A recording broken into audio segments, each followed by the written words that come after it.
എപ്പോഴെങ്കിലും ശശികലനെ ടീച്ചർ എന്ന് വിളിക്കാൻ നിങ്ങൾ തോന്നിയിട്ടുണ്ടോ? എനിക്കൊരിക്കലും തോന്നിയിട്ടില്ല കേട്ടോ.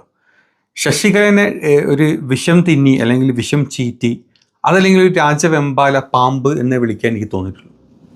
അത് പണ്ടും അങ്ങനെയാണ്, ഇപ്പോഴും അങ്ങനെ തന്നെയാണ്.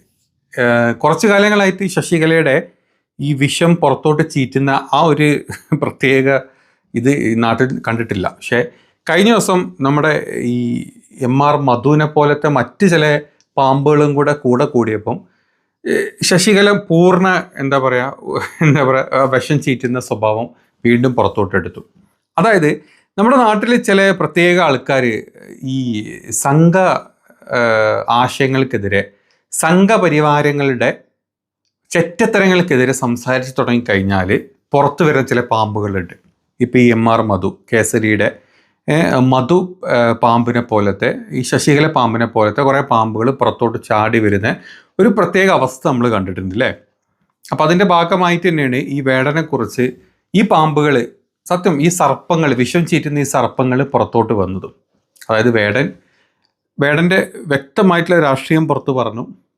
അപ്പം അതോടുകൂടി സവർണ ചിന്താഗതി മൂത്ത സവർണ സംഘപരിവാരങ്ങളുടെ യഥാർത്ഥ തനി നിറം പുറത്തോട്ട് വീണ്ടും അവർ കാണിച്ചു. എന്നാലും നമുക്ക് ആ കൂട്ടത്തിൽപ്പെട്ട ഒരു പാമ്പ് ചീറ്റിട്ടുള്ള വിഷം കണ്ടിട്ട് വരാം. ഇന്ന് വേടന്മാരുടെ തുണിയില്ലാച്ചാട്ടങ്ങൾക്ക് മുമ്പിലാണ് അസമാജം അപമാനിക്കപ്പെടുന്നത്. അതുകൊണ്ട് സാധാരണക്കാരന് പറയാനുള്ളത് കാതു തുറന്ന് കേൾക്കണം.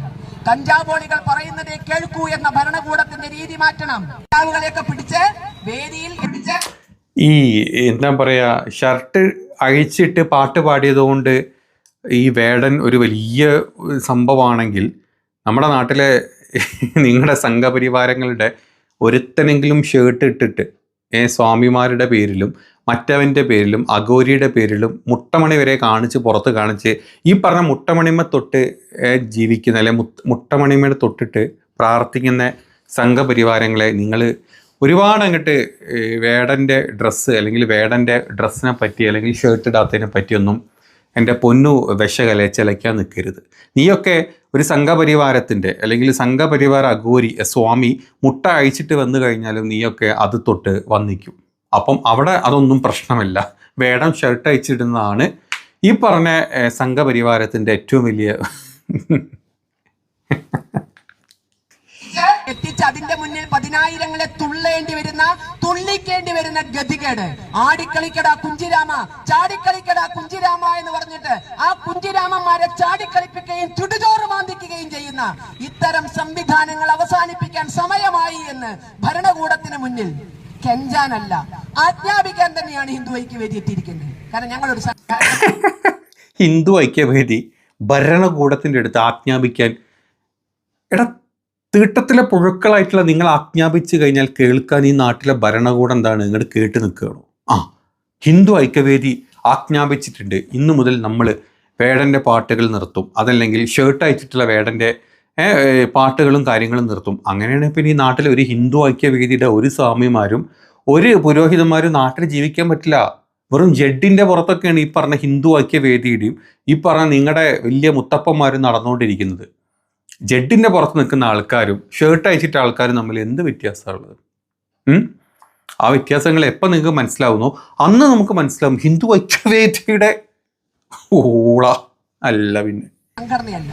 ഞങ്ങളോടൊപ്പം ഈ കേരളത്തിലെ എല്ലാ സാമുദായിക സംഘടനകളും ഉണ്ട്. ഞങ്ങൾ ഒന്നിച്ചുകൊണ്ട് മതി. ഇനി ഈ സമൂഹത്തെ ആടിക്കളിപ്പിക്കാനും ചാടിക്കളിപ്പിക്കാനും നിൽക്കണ്ട. അപ്പൊ ആടിക്കളിക്കട ചാടിക്കളിക്കട എന്ന് പറയുന്നവർക്ക് മുന്നിൽ അതിന് തയ്യാറല്ല എന്ന് പറയാൻ, അത്തരത്തിലുള്ള ശ്രമങ്ങൾ അവസാനിപ്പിക്കണമെന്ന് പറയാൻ തന്നെയാണ് ഹിന്ദു ഐക്യവേദി 14 ജില്ലാ ആസ്ഥാനങ്ങളിലും എത്തിയിരിക്കുന്നത്. ഏത് കോണാത്തിലെ ഹിന്ദു ഐക്യവേദി അല്ല അറിയാത്തോണ്ട് ചോദിക്കുക.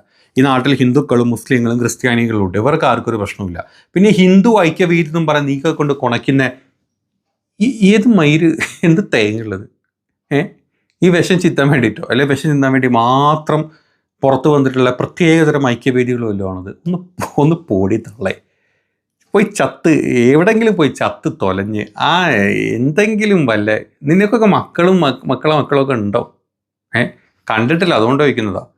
അങ്ങനെ വല്ലതും ഉണ്ടെങ്കിൽ ഇഷ്ടകാലം വല്ല മക്കളെയൊക്കെ നോക്കിയിട്ട് എത്രയും പെട്ടെന്ന് ചത്ത് കുഴിയിലേക്ക് അടങ്ങാൻ വേണ്ടി നോക്കുക. ഇതുപോലെ ഹിന്ദു ഐക്യവേദിനെ അങ്ങോട്ട് ഉണർത്താൻ നിൽക്കൊന്നും വേണ്ട. ഹിന്ദു ഐക്യവേദിയൊക്കെ വെറും ഈ പറഞ്ഞ രോമം മാത്രമേ ഉള്ളൂ നമ്മുടെ നാട്ടിൽ, പ്രത്യേകിച്ച് കേരളത്തിൽ. അതുകൊണ്ട് വെറുതെ ഇമാതിരി കൊണവർത്താനങ്ങളൊന്നും പറയാണ്ടിരിക്കും പ്ലീസ്. എന്താണെങ്കിലും ഈ പറഞ്ഞ കാര്യത്തിൽ വേടൻ വളരെ വ്യക്തമായിട്ടുള്ളൊരു മറുപടി കൊടുത്തിട്ടുണ്ട്. അതൊന്ന് കേട്ടോ നമുക്ക്. സംഘപരിവാർ നിങ്ങളെ വലിയ ആക്രമിച്ച് അധിക്ഷേപ ഭാഷയിലൊക്കെ പറയുന്നത് ഞാൻ കണ്ടിരുന്നു. ഞാനിപ്പോൾ അതിനിപ്പോൾ എന്താ ഇപ്പോൾ അഭിപ്രായം പറയാൻ പറ്റുക? നമുക്ക് നമ്മൾ വീണ്ടും അപകടത്തിലാക്കാൻ പറ്റുന്നൊരു പരിപാടിയാണ്. ഇപ്പോൾ വിഘടനവാദിയാക്കാനും തീവ്രവാദിയാക്കാനുള്ള ഭയങ്കര ശ്രമത്തിലാണ് ഞാനിപ്പോൾ. എനിക്ക് അത് കണ്ടതിൽ നിന്ന് എനിക്കത് മനസ്സിലായത്. നമുക്ക് അതിൽ പ്രത്യേകിച്ചൊന്നും പറയാനൊന്നുമില്ല. ഞാൻ എൻ്റെ ജോലിയാണ് ചെയ്തുകൊണ്ടിരിക്കുന്നത്. പിന്നെ ഞാൻ ഭയങ്കര എന്താണ് പറയുക, ജാതി വെറി പൂണ്ട സംഗീതങ്ങളാണ് ഉണ്ടാക്കുന്നതും എന്നൊക്കെയാണ് ഇവർ ആരോപിക്കുന്ന ഒരു കാര്യം. വെട്രിമാരനും പാരഞ്ജിത്തും സിനിമ ചെയ്യാൻ തുടങ്ങിയപ്പോൾ ഇവർ വന്നതിന് ശേഷമാണ് ഇവിടെ ജാതീയത ഉണ്ടായത് എന്ന് പറയപ്പെടുന്ന ആ ഒരു ഐഡിയ ഉണ്ടല്ലോ. എനിക്ക് ഇതും അതുമായിട്ട് അത്ര ബന്ധമുള്ളതെന്നാണ് എനിക്ക് തോന്നുന്നത്. നമ്മൾ പറയുന്നത് വർക്കാവുന്നുണ്ട്, നമ്മൾ എടുക്കുന്ന ജോലി വർക്കാവുന്നുണ്ട് എന്നുള്ളതിൻ്റെ തെളിവ് മാത്രമായിട്ട് തന്നെ അങ്ങനെ മാത്രമേ ഞാൻ എടുക്കുന്നുള്ളൂ, പോസിറ്റീവായിട്ട് എടുക്കുക എന്നുള്ളതാണ്. അതാണ്, അതായത് വേടൻ പറയുന്ന രാഷ്ട്രീയം, വേടൻ പറയുന്ന കാര്യങ്ങൾ, വേടൻ മുന്നോട്ട് വെക്കുന്ന ചില ആശയങ്ങൾ ഈ പറഞ്ഞ തീവ്ര ഹിന്ദുത്വവാദികളുടെ കുണ്ടിയിൽ കുത്തിക്കയറുന്നുണ്ട്.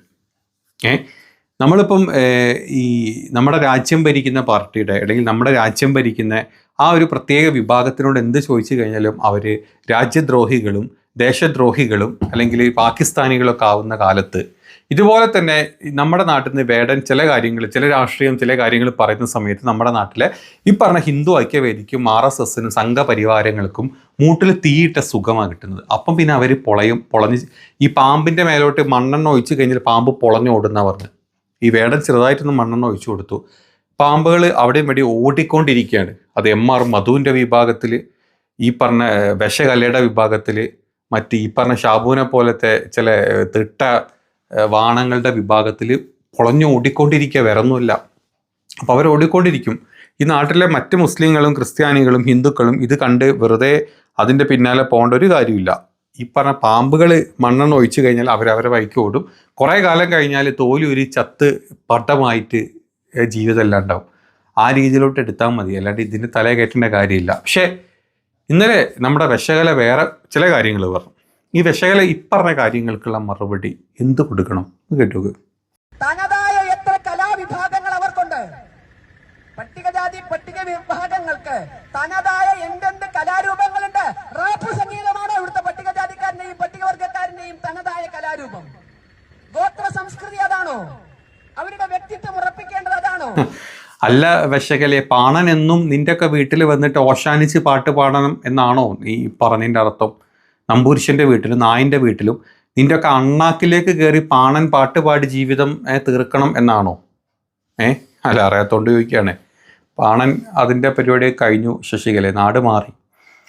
മുല കാട്ടി നടക്കണമെന്ന് നിൻ്റെയൊക്കെ പൂർവികർ പറഞ്ഞ കാലത്തും മുല കാട്ടി നടന്നാൽ പോലും രാത്രിയിൽ വന്ന് കുത്തിപ്പോകുന്ന നിൻ്റെയൊക്കെ ബ്രാഹ്മണന്മാർ, നായന്മാരെ വീട്ടിൽ ബ്രാഹ്മണർ കയറി സംബന്ധം കൂടി പെട്ട് കുട്ടികളെ ഉണ്ടാക്കി തിരിഞ്ഞു നടക്കുന്ന അവസ്ഥ ഒക്കെ മാറി. ഇന്നും അതുപോലെ തന്നെ ഈ പറഞ്ഞ കൂട്ടര് അവർ അന്ന് മുമ്പ് എന്താണോ അവർ ആചരിച്ച് പോകുന്നത് അല്ലെങ്കിൽ അവരുടേതായിട്ടുള്ള കാര്യങ്ങൾ അതുപോലെ പോകണമെന്ന് പറഞ്ഞു കഴിഞ്ഞാൽ നിന്റെ വീട്ടിൽ കയറി ഈ പറഞ്ഞ താഴ്ന്ന ജാതിക്കാരും മറ്റ് പല ജാതിക്കാരും വീട്ടിൽ കയറി പെണ്ണുങ്ങളെ പിടിച്ച് വല്ലതും ചെയ്തു കഴിഞ്ഞാൽ എൻ്റെ പൊന്നു ശശികലെ നിനക്കൊന്നും വാ തുറക്കാൻ പറ്റില്ല.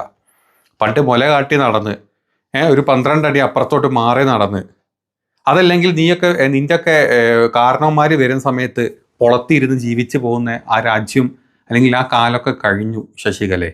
അപ്പോൾ അതൊക്കെ ചിന്തിച്ചിട്ട് വേണം ചില കാര്യങ്ങൾ നമ്മൾ മുന്നോട്ട് വെക്കാൻ. കേട്ടല്ലോ, സവർണ ചിന്താഗതിയും സവർണ ആധിപത്യവും അതൊക്കെ കഴിഞ്ഞു. നമ്മുടെ നാട്ടിൽ പ്രത്യേകിച്ച് അതൊക്കെ കഴിഞ്ഞു. ഇപ്പോഴും മോദി അത് പൊക്കിപ്പിടിച്ചിട്ട് സ്വേച്ഛാധിപതിയായിട്ടിട്ട് മോദി കാ ഗ്യാരണ്ടി എന്ന് പറയുന്ന പോലെ നമ്മുടെ നാട്ടിലോട്ട് കുണയ്ക്കാൻ വന്നു കഴിഞ്ഞാൽ നിൻ്റെ കണ്ണാക്കിലോട്ട് പൂഴി വാരി എറിയും. ഒരു നേരത്തെ അടിയന്തരത്തിന് നിൻ്റെയൊക്കെ ഒരു ചിതൽ പൂഴയിരുന്ന കാലമായിട്ടുണ്ട് നമ്മുടെ നാടിപ്പോൾ. അപ്പോൾ അതൊക്കെ മനസ്സിലാക്കിയിട്ട് വേണം ഇങ്ങനത്തെ ചിലകൾ ചിലയ്ക്കാൻ വേണ്ടിയിട്ട്. കേട്ടോ.